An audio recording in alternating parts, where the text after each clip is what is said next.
I remember we saved for years and made a decision that we were going to buy a new car, and we were going to do it with cash. All that work, saving and grinding, and then in a stroke of a pen, we would exchange it for a car. You better believe we did our research. When we hire, we are in effect taking all of the hard work and the energy that we and others have put into the business since its founding, and in the stroke of a pen, on an employment agreement, allowing another person to come operate behind the curtains of the business. Too many times we do it with the mindset of, hey, just get them in here so we can get some of this work done. Going into the hire, we tend to spend a disproportionate amount of time on a person's experience, skill, and technical expertise, and less time on the true make or break details like mindset, desire, and motivation. The world of sports is stained with a graveyard of former first-round, five-star, blue-chip athletes who relied on skill and talent, a little bit of swagger, through their amateur play, and yet could not harness their mindset for the true challenge of a professional when every other player is as good or better than they are. You are hiring professionals, professional oil changers, bookkeepers, ice cream scoopers, trademark filers, superintendents, estimators, and on and on and on. All skills that can be built and developed on site. You can do the development. The greater challenge is to find the right fit, the right mindset, the right intangibles. A business can overcome skill hiccups far easier than overcoming mindset deficiencies. A world-class soccer defender can only bring value if she first cares to bring value and believes the value she can bring is worth the effort. You are on the hunt for team members who will learn to ask what can go right instead of asking the pessimistic what will go wrong. Team members who will appreciate systems, structure, touch points instead of running rogue with a, hey, I work best when left alone kind of attitude.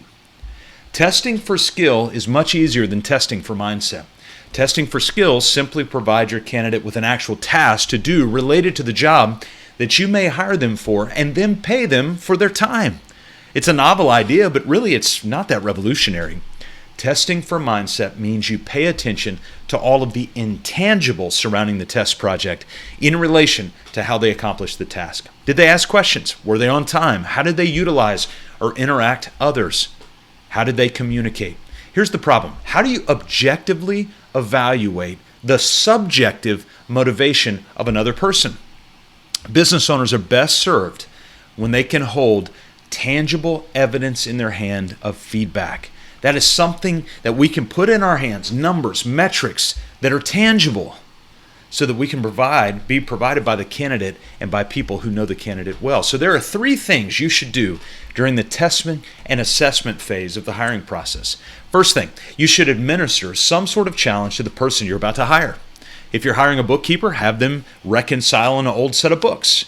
If you're hiring an estimator, then have them bid an old set of plans. If you're hiring a window washer, then have them wash your windows. This will help you actually see objectively how they work and with what expertise. Of course, offer to pay them for their time. They committed to the task you provided. They're not hired yet. This is a little test. The second thing, you should administer a personality assessment. We recommend the DISC profile precisely because it's simple to understand for busy business owners and allows you to quickly understand what gives your candidate energy and also what sucks the life out of them. These assessments are so revealing of the motivation of a person that we no longer give hiring advice without an assessment to go with it. Finally, you should reach out to a minimum of 3 contacts. I know you're about to roll your eyes, just hang with me. 3 contacts that have significant interaction with your candidate. Simply ask them for a list of 5 people. Say, I'd like 5 people with their contact information that I can reach out to and ask them about you. Names, relationship, contact information, and then you pick 3 of those 5.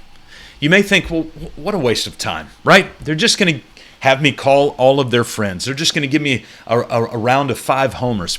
You will be surprised by how many of their friends are willing to tell you some very helpful insight, both good and maybe not so good.